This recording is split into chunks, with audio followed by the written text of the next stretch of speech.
नमस्कार दोस्तों, आज बुधवार है या बुधवार के व्रत का अपना ही महत्व है, इसलिए आज हम बुधवार के व्रत की पौराणिक कथा आपको सुनाएंगे। तो चले शुरू करते हैं। समतापुर नगर में मधुसूदन नामक एक व्यक्ति रहता था। वह बहुत धनवान था। मधुसूदन का विवाह बलरामपुर नगर की सुंदर लड़की संगीता से हुआ था। एक बार मधुसूदन अपनी पत्नी को लेने बुधवार के दिन बलरामपुर गया। मधुसूदन ने पत्नी के माता पिता से संगीता को विदा कराने के लिए कहा। माता पिता बोले, बेटा आज बुधवार है, बुधवार को किसी भी शुभ कार्य के लिए यात्रा नहीं करते। लेकिन मधुसूदन नहीं माना। उसने ऐसी शुभ अशुभ की बातों को न मानने की बात कही। दोनों ने बैलगाड़ी से यात्रा प्रारंभ की। 2 कोस की यात्रा के बाद उसकी गाड़ी का एक पहिया टूट गया। वहां से दोनों ने पैदल ही यात्रा शुरू की। रास्ते में संगीता को प्यास लगी। मधुसूदन उसे एक पेड़ के नीचे बैठाकर जल लेने चला गया। थोड़ी देर बाद जब मधुसूदन कहीं से जल लेकर वापस आया तो वह बुरी तरह हैरान हो उठा, क्योंकि उसकी पत्नी के पास उसकी ही शक्ल सूरत का एक दूसरा व्यक्ति बैठा था। संगीता भी मधुसूदन को देखकर हैरान रह गई। वो दोनों में कोई अंतर नहीं कर पाए। मधुसूदन ने उस व्यक्ति से पूछा, तुम कौन हो और मेरी पत्नी के पास क्यों बैठे हो?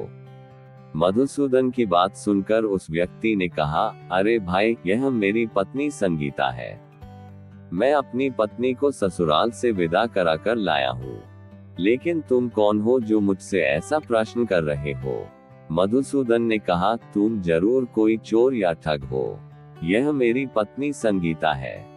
मैं इससे पेड़ के नीचे बैठाकर जल लेने गया था। इस पर उस व्यक्ति ने कहा, अरे भाई, झूठ तो तुम बोल रहे हो। संगीता को प्यास लगने पर जल लेने तो मैं गया था।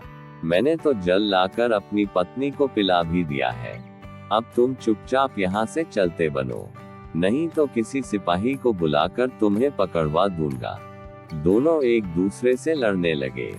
उन्हें लड़ते देख बहुत से लोग वहां एकत्र हो गए। नगर के कुछ सिपाही भी वहां आ गए। सिपाही उन दोनों को पकड़कर राजा के पास ले गए। सारी कहानी सुनकर राजा भी कोई निर्णय नहीं कर पाया। संगीता भी उन दोनों में से अपने वास्तविक पति को नहीं पहचान पा रही थी। राजा ने दोनों को कारागार में डाल देने के लिए कहा। राजा के फैसले पर असली मधुसूदन भयभीत हो उठा। तभी आकाशवाणी हुई, मधुसूदन, तूने संगीता के माता पिता की बात नहीं मानी और बुधवार के दिन अपनी ससुराल से प्रस्थान किया।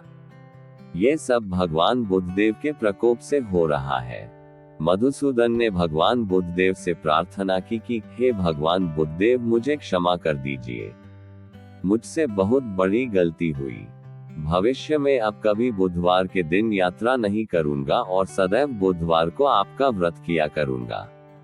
मधुसूदन के प्रार्थना करने से भगवान बुद्धदेव ने उसे क्षमा कर दिया। तभी दूसरा व्यक्ति राजा के सामने से गायब हो गया। राजा और दूसरे लोग इस चमत्कार को देख हैरान हो गए। भगवान बुद्धदेव की इस अनुकंपा से राजा ने मधुसूदन और उसकी पत्नी को सम्मानपूर्वक विदा किया।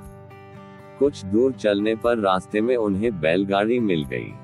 बैलगाड़ी का टूटा हुआ पहिया भी जुड़ा हुआ था। दोनों उसमें बैठकर समतापुर की ओर चल दिए।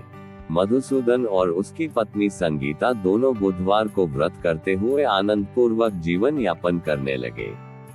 इस तरह भगवान बुद्धदेव की कृपा से उनके यहाँ खुशियां बरसने लगी।